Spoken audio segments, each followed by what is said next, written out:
It was a cold October night in 2017 when Emily Carter, a 22-year-old journalism student at the University of Texas, left her best friend's apartment after a movie night. She had stayed longer than intended, laughing over popcorn and reminiscing about old high school memories. And by the time she left, it was already past 2:45 a.m. Her car, a beat-up Honda Civic, was parked a block away under a flickering street lamp. The quiet of the neighborhood felt unusually heavy that night. As she walked, the sound of her boots on the sidewalk echoed in the silence. She pulled her coat tighter around herself, her breath visible in the cold air, and glanced around. No movement, no sound, just shadows stretching across lawns and cars, sitting like sleeping beasts in driveways. When she reached her car, she hesitated. Something felt off. She couldn't place it, but the hairs on her arms rose beneath her sleeves. Still, she shook it off, got in, locked the doors, and started the engine. Her phone buzzed. 3 missed calls from her mom, which was odd at this hour. She decided to call her back as she pulled away from the curb. The conversation was short. Her mom just wanted to know if she was okay and safe. Emily reassured her she was on her way home and would be there in about 15 minutes. That call was logged at exactly 3:01 a.m., and that was the last time anyone ever heard Emily Carter's voice. She never made it home. The next morning, her parents reported her missing. Her car was later found abandoned by the side of a rural road, miles off her usual route. The driver's door was wide open, the keys still in the ignition. Her phone was found inside, screen cracked, with the flashlight still on. There were no signs of a struggle, no fingerprints, no blood, no evidence, just silence. That's how it always begins, silence. The kind of silence that creeps under your skin and whispers that something is wrong. Local authorities launched an investigation, but leads dried up quickly. The area where her car was found had no traffic cameras, and no witnesses reported seeing anything unusual. Her friends, family, and classmates were interviewed. The media latched onto the story. Vanished without a trace, they called it. But behind the headlines was a darker truth. Emily's case was not unique. Within a 100-mile radius of where her car was found, 4 other young women had gone missing in similar circumstances in the past 2 years. All of them vanished between 2 and 4 a.m. All of them made one final call. All of them were never seen again. Some believed it was a serial killer, someone who stalked the quiet roads of rural Texas, waiting for the perfect moment. Others whispered about something even more sinister, urban legends of a black sedan that would appear without headlights, tailing drivers until they turned onto unfamiliar roads. Emily's parents were devastated. Her mother couldn't sleep without the porch light on, convinced that Emily would someday walk back through the door. Her father stopped going to work. Their once joyful home became a shrine of missing posters, police transcripts, and unanswered questions.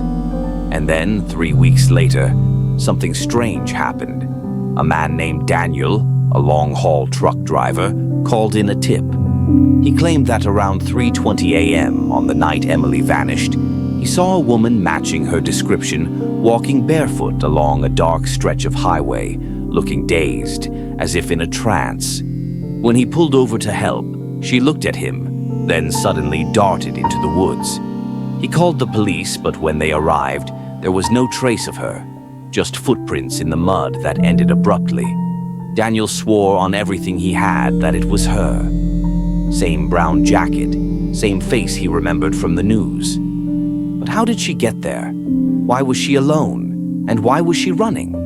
Authorities searched the area but found nothing. No clothing, no phone, no signs of recent activity. It was as if she had simply vanished into thin air. That sighting reignited the case, and theories exploded online. Reddit threads, YouTube channels, and paranormal investigators all dived into the mystery. Some blamed trafficking, others claimed cult activity.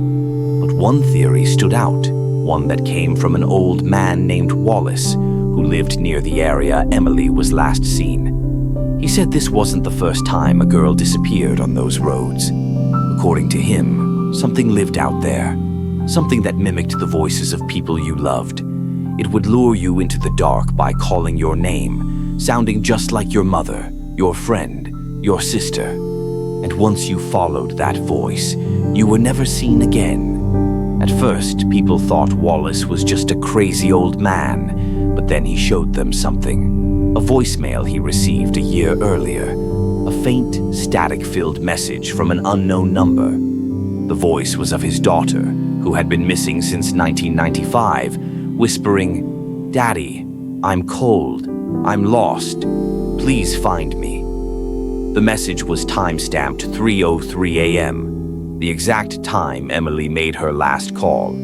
The deeper they looked, the more chilling the coincidences became. Nearly every girl who disappeared made their final call between 3 a.m. and 3:10 a.m., and every one of those calls was connected to someone they loved deeply. But what if those calls weren't really from them? What if something else was using their voices? Something old, something hungry. Emily Carter's case became a legend. Her photo now hangs on missing person boards across Texas. But for those who live near those roads, the warning is clear. Don't drive alone at night, especially not around 3 a.m. Because if your phone rings and it's someone you know saying they're lost, don't answer, don't pull over, don't listen. Because that voice might not be who you think it is. And once you hear it, you'll never come back.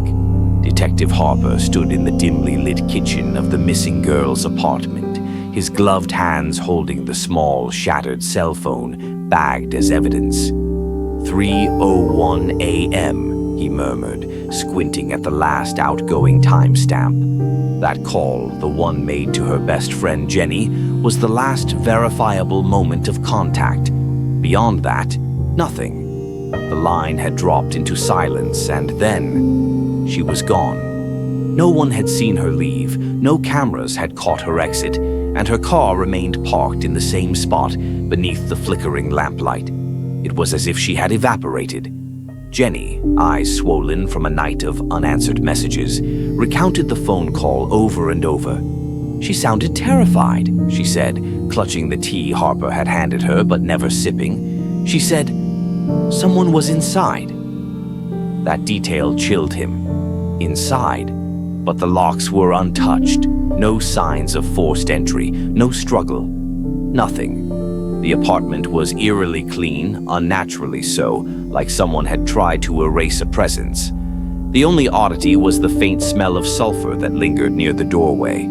The landlord swore no gas lines were in that area.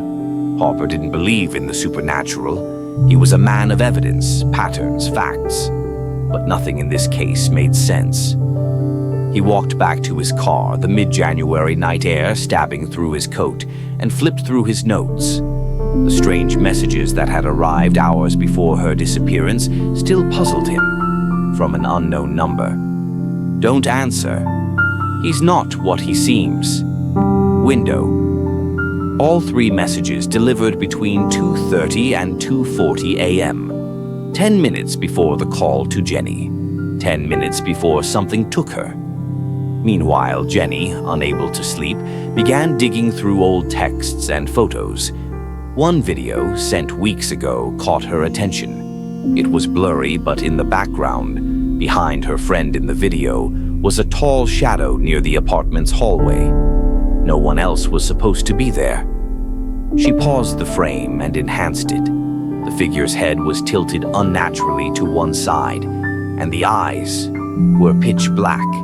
She gasped, almost dropping the phone. That same figure had appeared once before, in a school hallway years ago, in a photo her friend had once laughed off as a glitch. Could it be the same? She remembered the time they'd played with the spirit board for a YouTube video, just for fun. Her friend had whispered later that night she'd seen something in the mirror after they ended the session. Jenny had brushed it off. Now she wasn't so sure. Harper sat at his desk reviewing camera feeds from neighboring buildings. At exactly 3:04 a.m., A dark blur passed under a street light, but it wasn't walking. It floated, like a sheet of smoke shaped like a person, just gliding silently across the concrete, trailing mist behind. Harper replayed the footage again and again, his throat dry. He zoomed in frame by frame until he saw something impossible. The shape's face, it matched the sketch Jenny had helped a profiler draw. He froze the frame, printed it out, and put it next to a cold case file from 5 years ago. A girl named Eliza had disappeared in the same area, same age, same night, same time, same final call to a friend, same sulfur scent, and in the background of Eliza's last Instagram post, that same tilted head shadow. Harper rubbed his temples. Were these girls being hunted? By what? Or who? Back in her apartment, Jenny noticed the mirror in the hallway was cracked. It hadn't been earlier. The crack slashed diagonally across, as if scratched from the inside. She stood frozen. Then the lights flickered. Once, twice. Gone. Complete darkness. She turned on her phone's flashlight. And just before the beam stabilized, something moved in the mirror. Not a reflection. A face. Staring. Smiling. Black eyes. She screamed. The hours dragged on, and the shadows in the town of Hollow Creek grew thicker and stranger with every passing moment. No one had heard from Emily since that fateful call at 3 a.m., and despite the massive search efforts, there were no signs, not a broken phone, not a single footprint. Detective Raymond Cole, who had handled several missing persons cases before, felt something off about this one. It wasn't just a disappearance. It felt orchestrated. He reviewed the call log. Emily's last message to her best friend read, "He's here again, watching. I don't know what he wants." Who was he? A stalker, a hallucination, or something worse?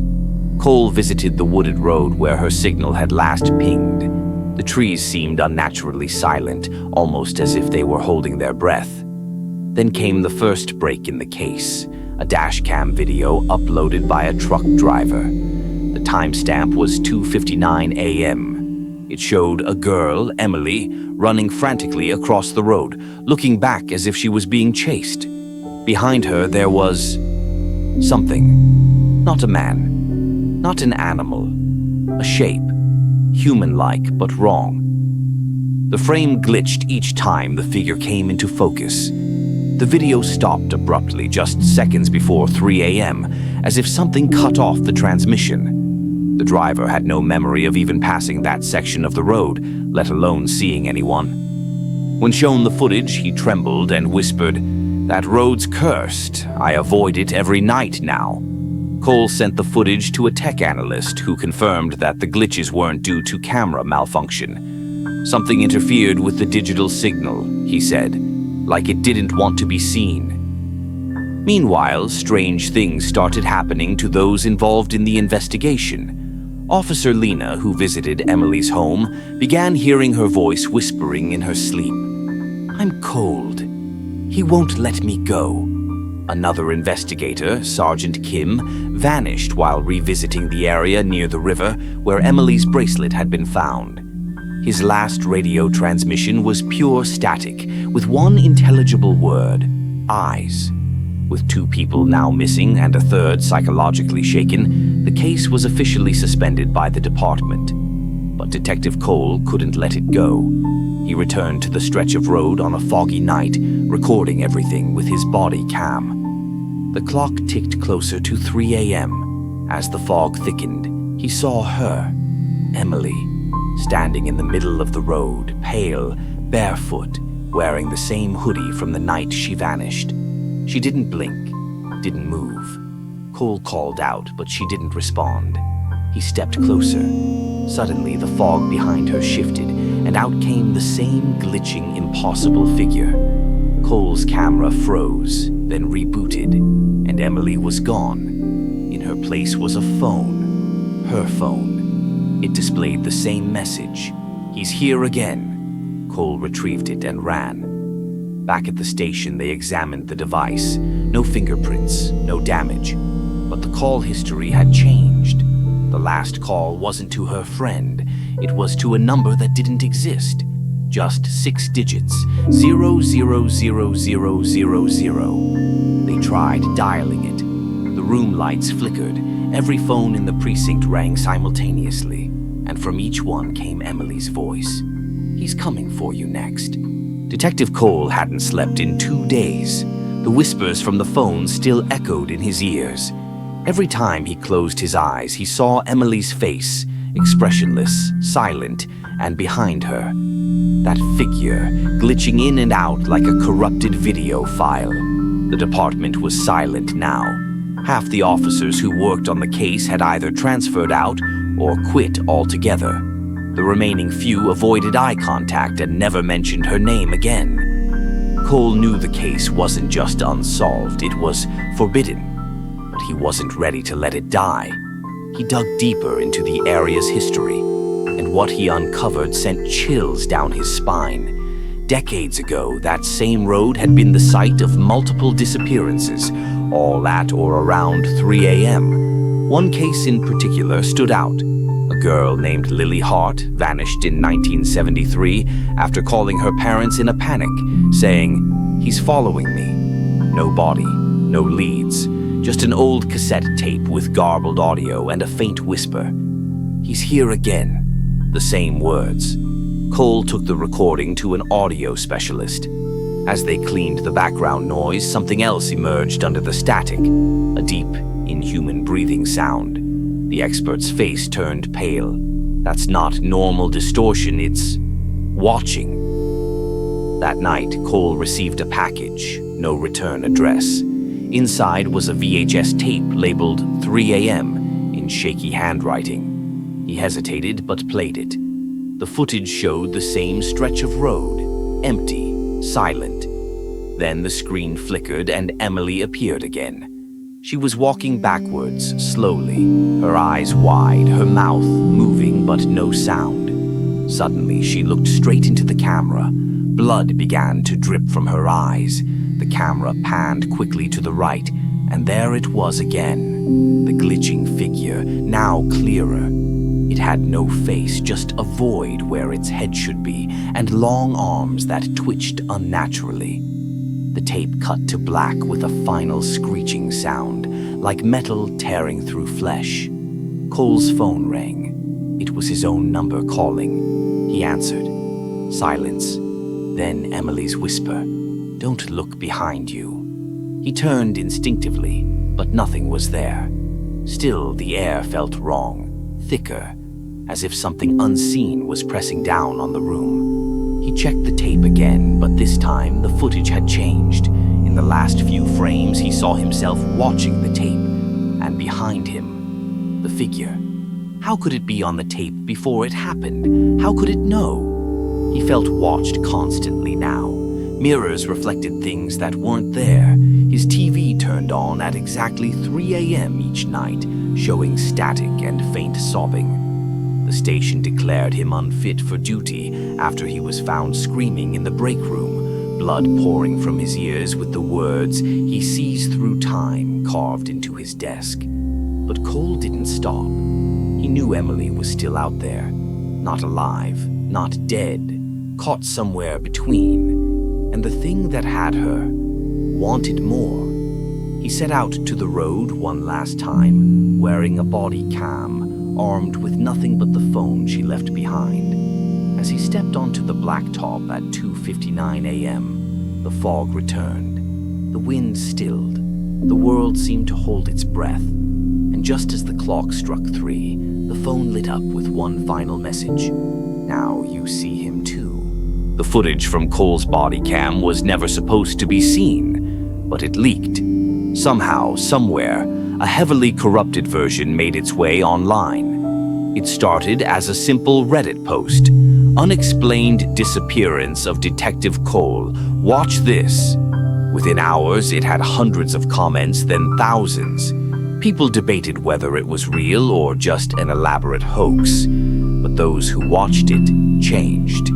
The video begins with Cole breathing heavily as he walks alone on that infamous stretch of road. He keeps glancing over his shoulder. The fog is unnaturally thick, swallowing his flashlight beam. It's 2:59, he mutters. 1 minute to go. Then the phone in his pocket vibrates. He pulls it out. It's playing Emily's final voicemail again. But there's more this time. A low hum under her voice. It sounds like a chant. Not in English, not human. And just as the voicemail ends with her scream, Cole turns around, and the camera goes black. For a full 7 minutes, nothing but static, until the screen returns. Cole is standing in the middle of the road, unmoving. His eyes are wide open, but lifeless. Blood trickles from his nose. Behind him, that same faceless figure is barely visible, flickering in and out like an unstable signal. The next frame is what haunts everyone, a sudden close-up of Cole's face, as if the camera was snatched and shoved inches from him. But his expression isn't fear, it's peace, calm, as if he finally understood something no human ever should. The camera drops. The road is empty again. But faint footsteps echo in the distance, getting closer. The screen fades to black, then a new message appears. You watched, he sees you now. Most dismissed it as an ARG, but soon after, strange reports started surfacing. Viewers claimed to hear tapping at their windows at night. Their phones would ring at 3 a.m., sharp, always from a blocked number. No voice on the other end. Just that same breathing. Some said they saw Emily's face in the mirror behind them. Others said they woke up at night, unable to move, with a tall, faceless silhouette standing in the corner of their room, glitching like a broken file. One user posted, "I thought it was fake. I watched the video. Now every clock in my house is stuck at 3 o'clock. Help me." Then he vanished. Account deleted. No trace. Urban legends sprang up, like how if you say last call 3 times into a turned-off phone at 3 a.m., you'll receive the original recording from Emily. And if you listen until the end, he comes for you. The government denied everything, but leaked documents suggested a secret division was created to track the phenomenon, Project Hourglass. Their symbol? A broken phone screen with an eye behind it? But the scariest part? Emily's voice returned one last time, not through any phone or device. People started hearing it in their heads, a whisper every night at 3 a.m. sharp. He's still out there, and now he's coming for you. You can shut off your devices, you can unplug every screen. But the moment you heard her call, you were marked, and once marked, there's no way back. Because the last thing you hear, before your lights flicker and the air grows cold, is the static. And then the voice. This is your last call.